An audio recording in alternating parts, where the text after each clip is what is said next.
Assalamualaikum warahmatullahi wabarakatuh. Kembali lagi di acara Humas Podcast by Polres Kediri Kota.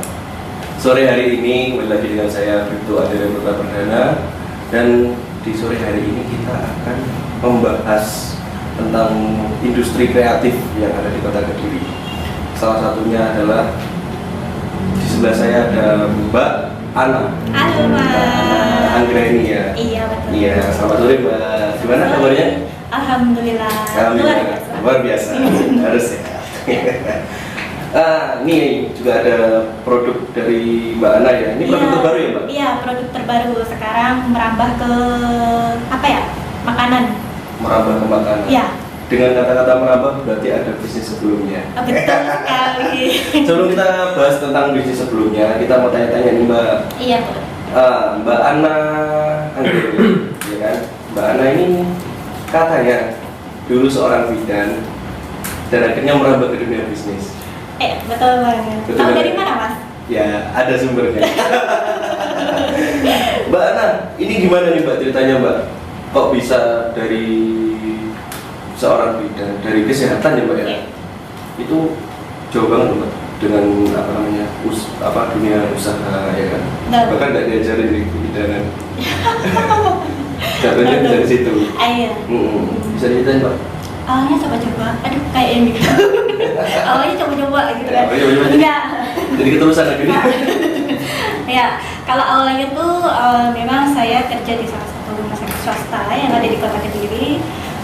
Pernah juga sih, kalau waktu itu cuma magang ya kalau di Bayangkara. Cuman kalau setelah itu aku di salah satu rumah sakit yang ada di Kota Kediri. Terus setelah itu karena sesuatu hal menuntut saya harus punya uang pada saat itu. Harus struggle. Ya, karena orang tua saya juga pembisnis, kemudian gulung tikar, itu habis-habisan, semua harga benda habis. Sedangkan saya kerja di rumah sakit tuh kalau nggak salah waktu itu gajinya cuma 300 atau 350 itu. Itu pada tahun berapa? Tahun 2011 kan? 2011 ya? 2011 ya. 2010-2011 sekitar segitu.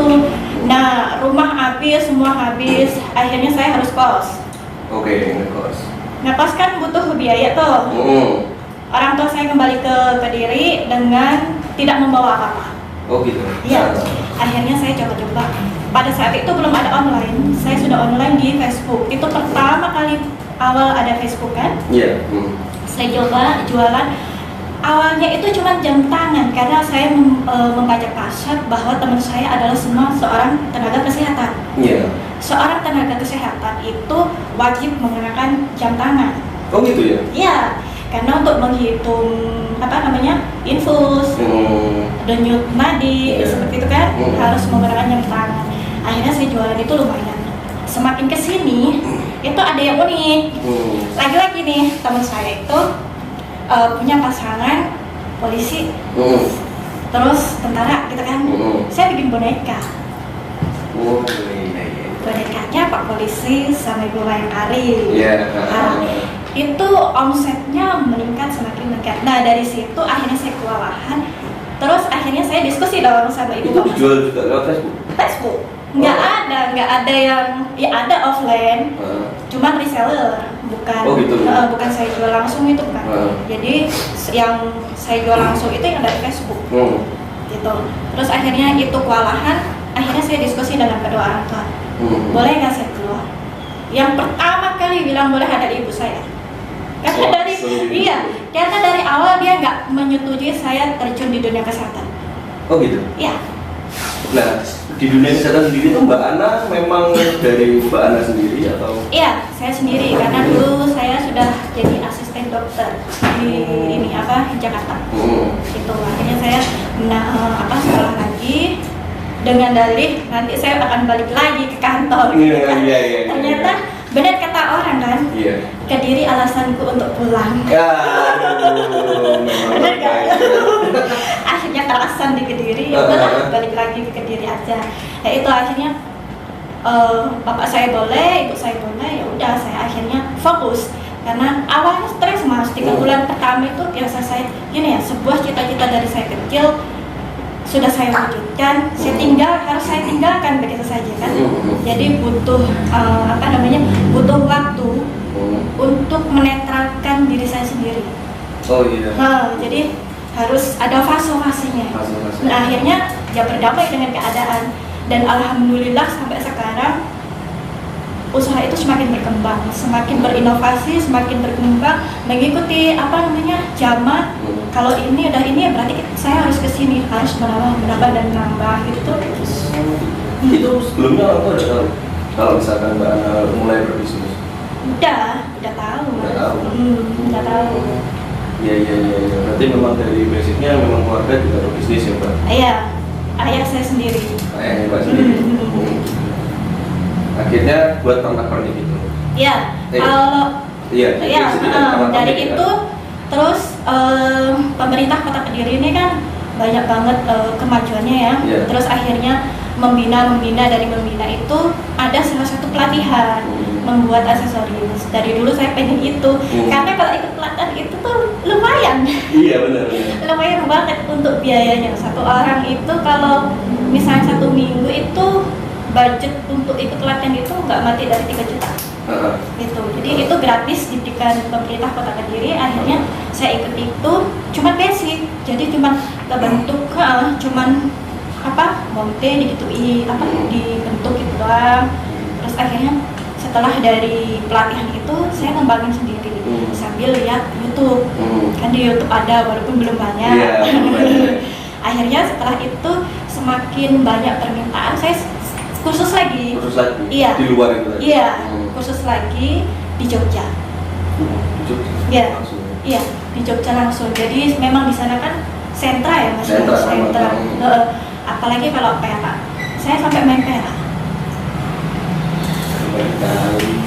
Bisa dilihat loh di Instagram saya. Apa Instagramnya? Ana Anggraini Jewelry. Ana Anggraini Jewelry. Iya. Itu khusus untuk silver. Iya, untuk aksesoris yang premium, untuk menengah ke atas. Jadi itu tidak bisa dibuat massal, hanya satu. Oh gitu? Ya, nggak bisa Mas. Tempat saya itu kalau dibuat seragam 10 gitu nggak bisa. Iya. Jadi cocok ini buat kayak misalkan tunangan. Betul. Bener ya? Betul. Tapi kan kalau tunangan kan mainnya ada cincin-cincin silver yang habis kayak emas gitu kan. Kalau di saya itu lebih ke banyakan ke kawat, tapi kawatnya berbahan dasarnya ada yang silver, tembaga, ada yang campuran emas, berapa karat gitu. Oh gitu. Itu awalnya Mbak tertarik dengan bisnis pernak-pernik. Itu dari mana? Awalnya sih saya kan dulu suka banget ya pakai bros cuma satu gitu kan. Tapi kan brosnya yang murahan itu di bawah 20.000 gitu kan, belum. Kan waktu itu. Iya. Sekarang jangan ditanya. Nah itu sekarang jangan ditanya. Iya. Tuh, terus akhirnya suka nge-matchkan baju sama jilbab sama itu gitu kan. Jadi hobi aja. Akhirnya pesen dong satu teman itu. Terus salah satu dinas pesen dong Mbak yang ini di mix juga. Tapi itu memang dijual ketika itu? Dijual. Jadi alhamdulillah sih kalau produk saya sampai ke artis juga. Mbak Kade langganan saya. Tapi nggak pernah di-up gitu loh Mas. Wah ini Mbak Krisdayanti harus di-up nih. Harus di-up. Ini soalnya ikonnya dari Kediri yang dipakai sama artis ya kan? Iya. Terus sama itu Bunda juga kemarin kan sebenarnya saya sama Bunda Ana Avanti itu mau ada kerjasama gitu kan. Karena COVID kita nggak jadi ketemu Jakarta. Biasanya kan kita ketemu 1 tahun sekali di JCC. Di situ kan pusat pameran seluruh crafter se-Indonesia tumplek-plek di situ kan. Nah itu. Oke. Itu ketika pertama kali dibeli sama Mbak Kade. Saya nggak tahu. Asli dibeli loh ya, bukan endorse. Itu di kontak by apa? Saudaranya. Saya benar-benar nggak tahu, beneran asli. Beneran saya nggak tahu waktu itu. Beneran. Jadi saya itu cuma disuruh Mbak buatkan kalung yang ada cerita. Jadi tuh gini, custom, ada sejarahnya. Pada waktu itu saya lagi ikut pendidikan gratis 1 tahun punyanya Kementerian Perdagangan mewakili Kota Kediri. Gratis 1 tahun kan.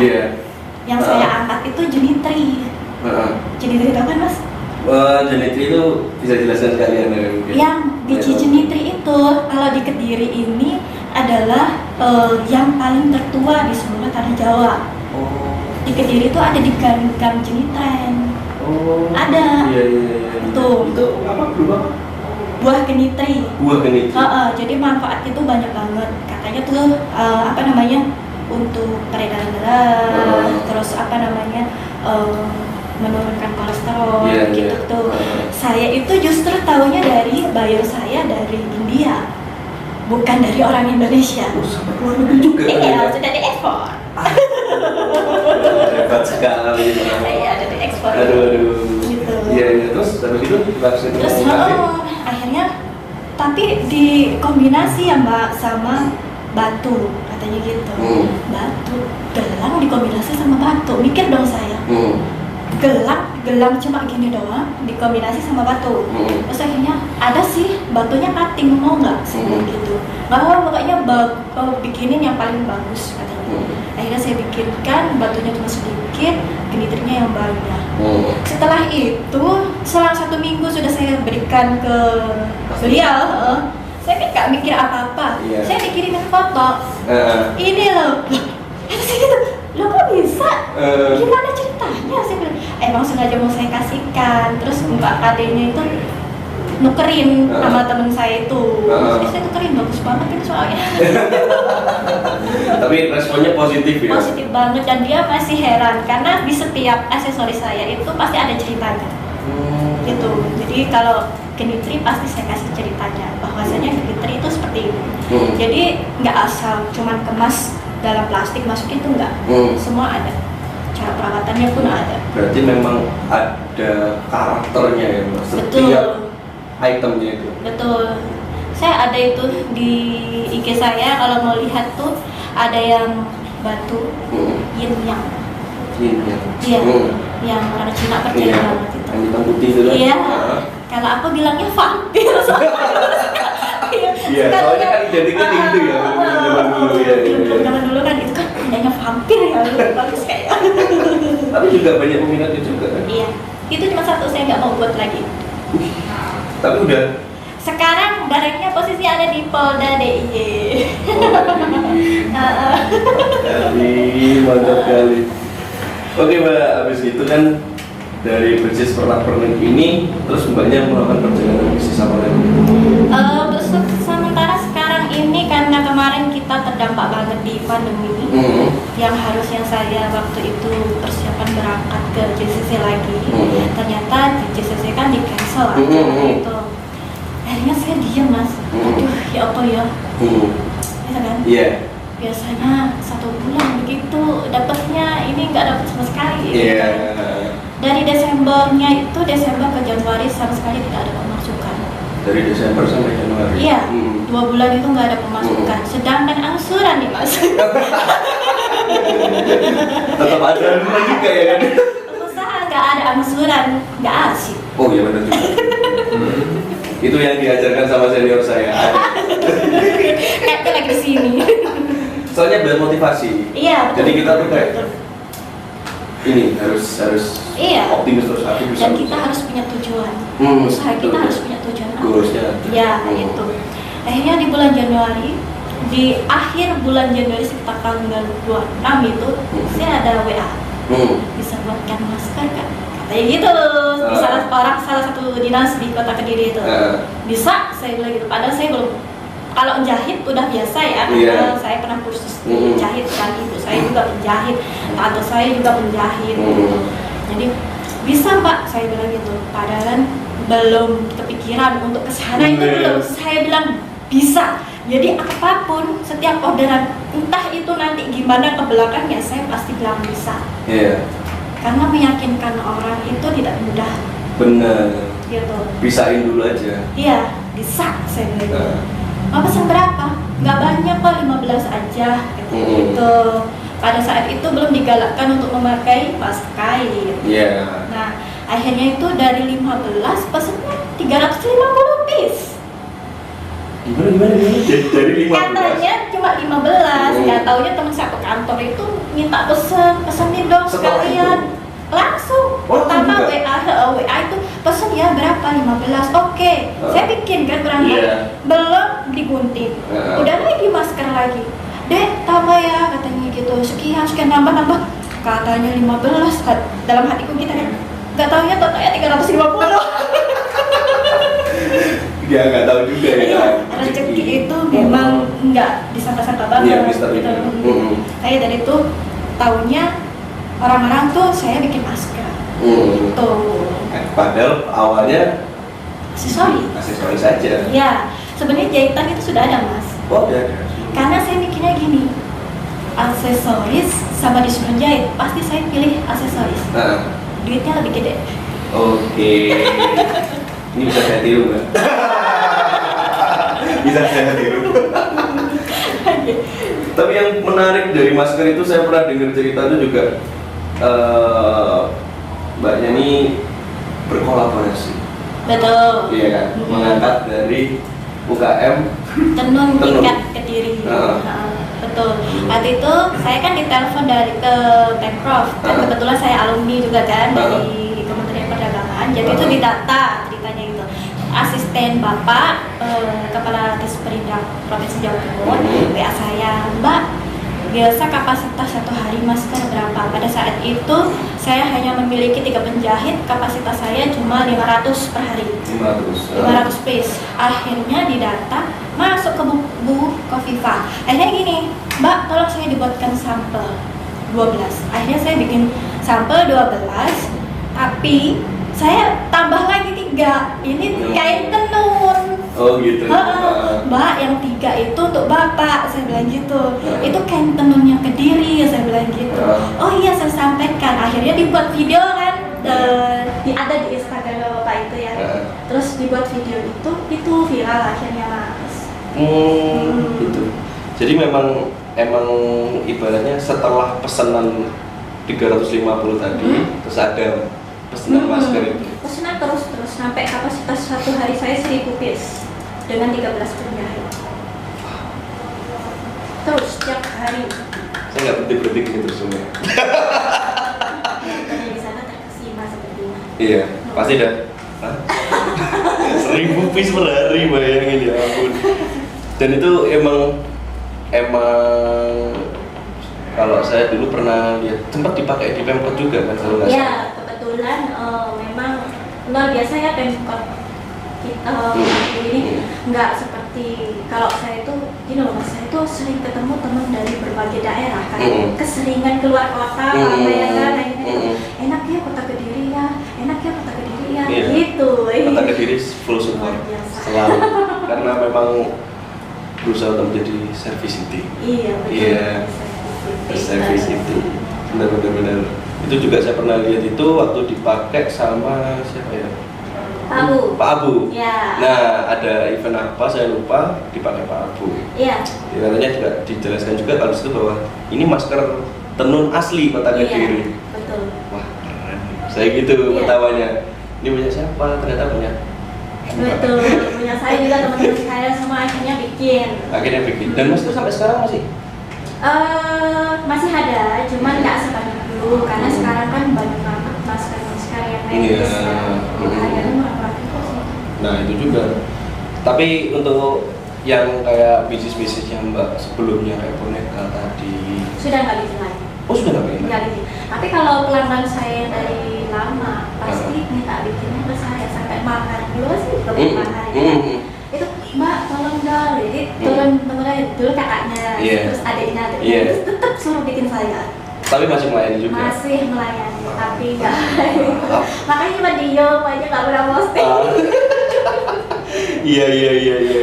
Terus juga ini dari bisnis masker, boneka, pernak-pernik. Yang masih jalannya pernak-pernik ya sekarang ya? Sekarang pernak-pernik aksesorisnya mulai bangkit lagi lagi setelah pandemi itu ya Pak?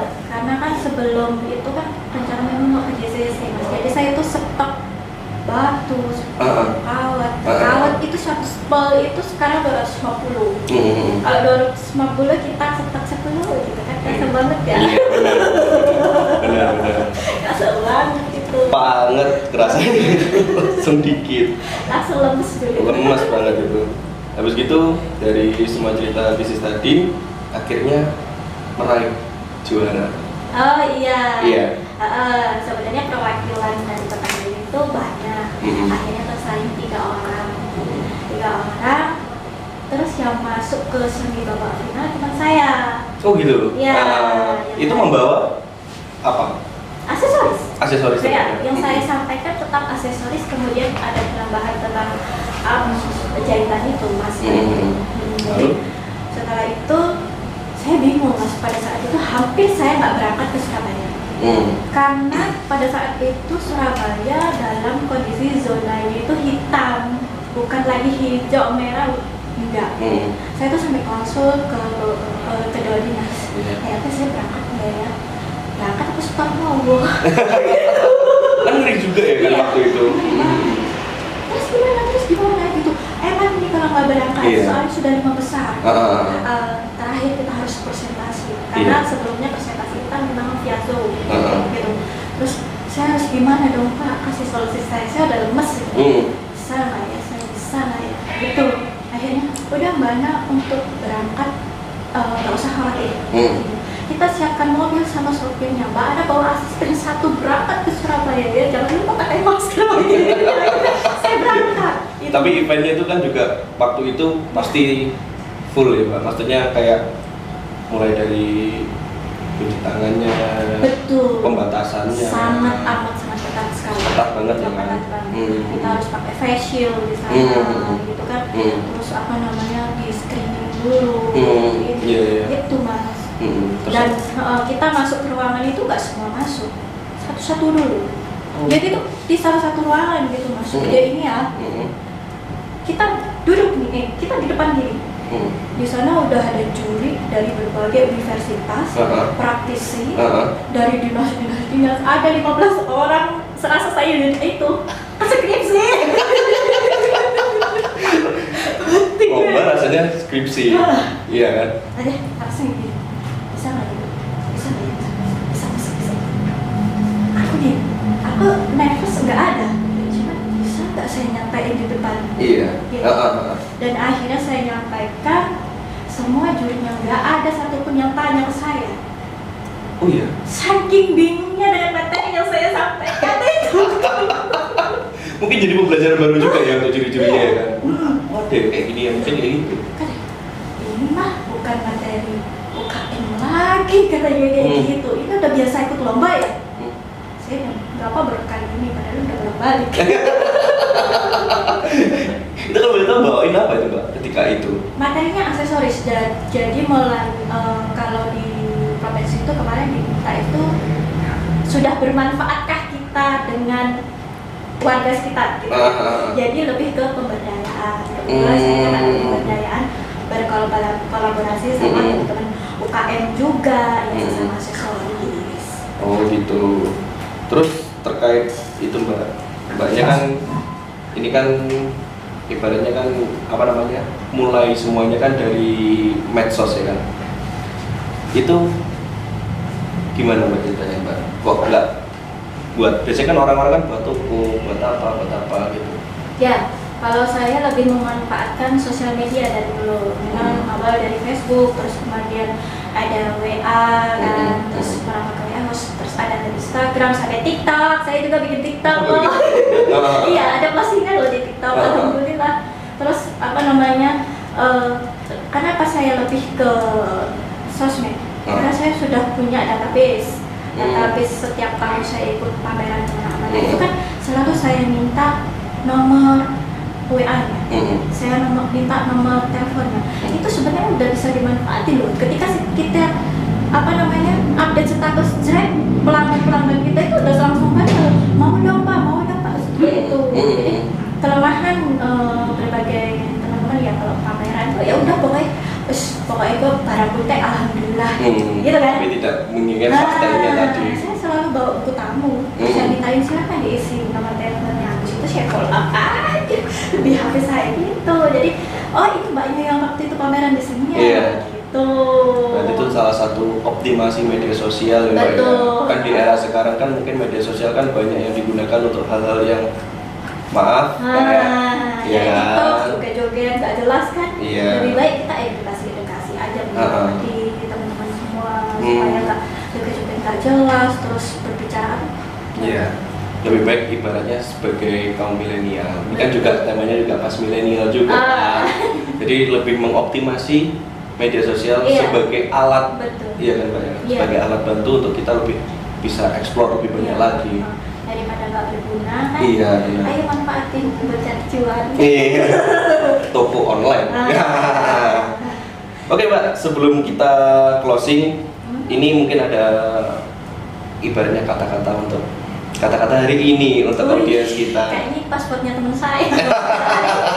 Kata-kata hari ini untuk audiens tentang gimana sih penggunaan media sosial yang baik dan optimasi media sosial. Untuk teman-temanku semuanya yang lagi berjuang, mungkin lagi memulai usahanya atau mungkin sekarang lagi lagi down, nggak usah berkecil hati.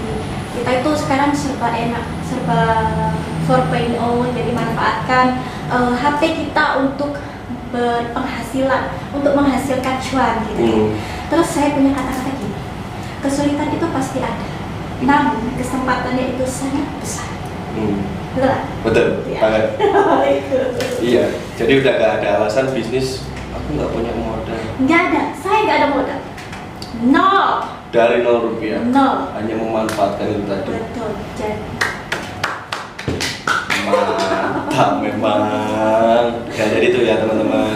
Jadi sekarang kalau memulai usaha, yang pertama memulai usaha itu banyak cara, tergantung dengan kreativitas kita ya. betul. Yang kedua kalinya, optimalkan media sosial sebagai hal positif untuk kalian, karena percuma kalau misalkan digunakan untuk hal-hal negatif, karena media sosial sendiri itu ibaratnya pisau bermata dua. Iya, betul. Betul kan? Kalau mau negatif ya negatif, kalau mau positif bisa menghasilkan juga. Iya. Jadi gunakan sebaik mungkin, sebijak mungkin, karena apapun yang terjadi di media sosial itu rekam jejaknya masih ada terus. Betul. Ya kan? Oke Mbak, terima kasih atas waktunya sore ini ya kan, dan semoga sukses untuk bisnisnya. Dan ini bisnis F&B-nya ini apa nih Mbak namanya Mbak? Nyit, bisa di order juga di Shopee hari Oh, ini. bisa. Makanya tadi aku agak telat datang ke sini, harus packing dulu. Oke. Terima kasih ya Mbak ya. Sama-sama. Sukses selalu. Oke, Mas Buta. Terima kasih banyak. Oke buat teman-teman, sekian dulu podcast hari ini. Ambil positifnya dari pembicaraan kita berdua ya kan. Assalamualaikum warahmatullahi wabarakatuh.